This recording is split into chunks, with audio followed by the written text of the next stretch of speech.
Hello, I'm Dawson. This is my, I don't know, third time filming this intro and video, so let's hope I nail it this time. Anyways, this is gonna be a video. Hi, it's me, it's Dawson from the 5 Nights at Freddy's video. What are you doing here? Yeah.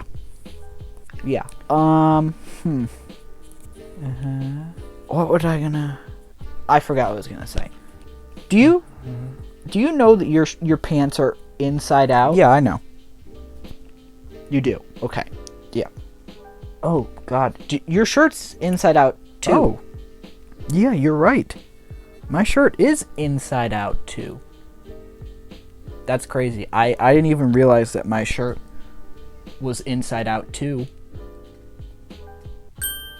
So Inside Out 2. Is this movie worth watching? Starting off, top of the video, I'm going to say 100% yes, go see this movie. If it doesn't give you insight onto a little bit of how your brain works and a little clarity on your own emotions, it will definitely give you that of one of your loved ones. This movie does a lot for emotions, like the first one did, specifically that of anxiety, which is one of the characters, which we'll get into, but it shows a lot more sophisticated emotions than the first ones. It shows how growing up can affect us, how our priorities will shift as we grow up, and the power that these new emotions can hold over us. So without further ado, let's get into my official review of Inside Out 2.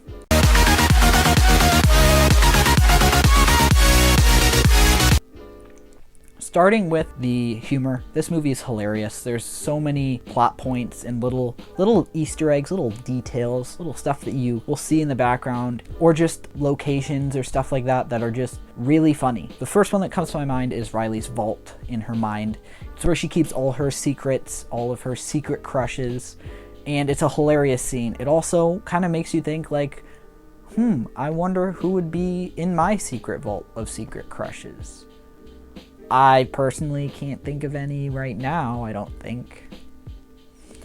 No, none are coming to mind. None that I could think of.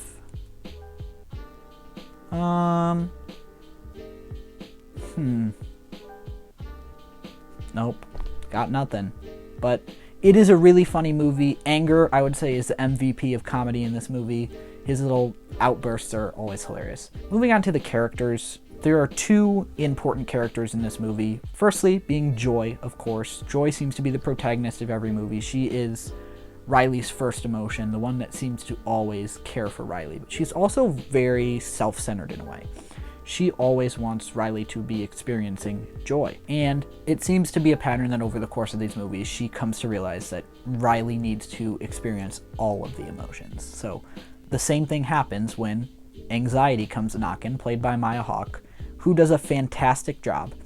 And Anxiety is like the antagonist of this movie, as Anxiety tends to be the antagonist in, I would say, everybody's life. Anxiety comes and kind of unravels everything and makes Riley question who she is as a person, which seems to be Anxiety's specialty. The best part of this movie is Anxiety as a character, because it's such a good visual representation of that emotion.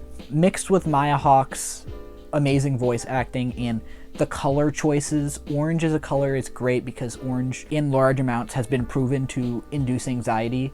So the large amounts of orange all throughout this movie when anxiety is shown kind of makes the viewer anxious itself. And we get this character who's very frizzy, very hectic, very all over the place, very anxiety driving. So this movie takes us on a journey through Riley's mind as anxiety kind of takes over and Riley kind of spirals out of control at a hockey camp. And this is a very relatable experience for most people. And I think at the core of it, this is why this movie will do so well, because it is, I would say, more relatable than the first movie. It takes something as simple as going away for a weekend to a hockey camp and turns it into a frustrating, confusing, revolutionary time in Riley's life. It's something that we've all experienced from one time to another, which kind of brings me to the world building that this movie does. This movie does a really good job of expanding upon its first movie. The first Inside Out movie shows us a lot of our minds. It shows us a lot of how this world works inside of our mind, and it does a lot of good representation of things. And this movie just takes that to the next level. Things like brainstorms are visually represented.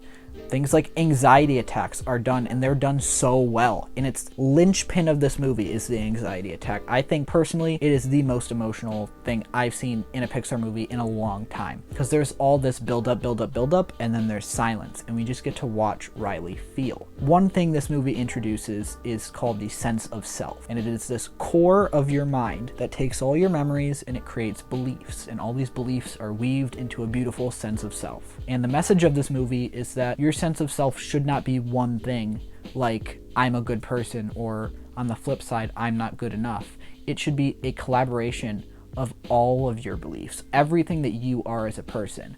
Maybe you are selfish.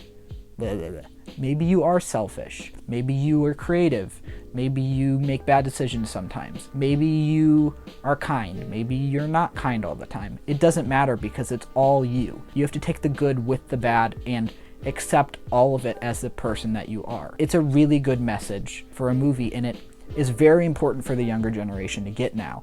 And that's why I was so happy that there are so many younger people in my theaters, because it's really great that these kids are getting this message, and they're knowing at such an early age that it is not bad or shameful to express these emotions. So is Inside Out 2 a worthy sequel? 100% yes. But should they keep making more Inside Out movies, and should they keep making more Disney sequels and Pixar sequels? Well, kind of. I think that Inside Out could get another sequel. I think we could finish out this trilogy by showing Riley getting into a relationship, the emotions that that takes care of, and that would be, for me personally at least, very interesting, and would be awesome to see how they explore that. Or it could even show Riley being a grown-up and having kids and seeing how that affects her emotions. That would be another great spin that I feel like would be really relatable to a lot of people, and an important movie to make. But should Disney keep making sequels? Should Pixar keep making these sequels rather than original movies?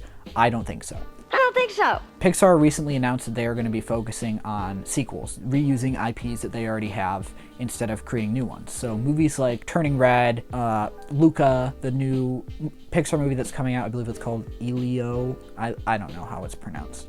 But things like this are not going to be happening anymore, because they're going to be reusing other IPs. Things like Incredibles, we already saw that we're going to be seeing a Moana sequel, things like that. Which I guess is good, because people love these franchises already, but it feels like a money grab to me. I personally saw no need for a Moana sequel. I didn't think that world needed to be expanded upon. I don't think there's anything they could bring to that world really that would make it worth 100% making a sequel. I honestly think it's just because Dwayne Johnson was a little bit sad that Black Adam did bad.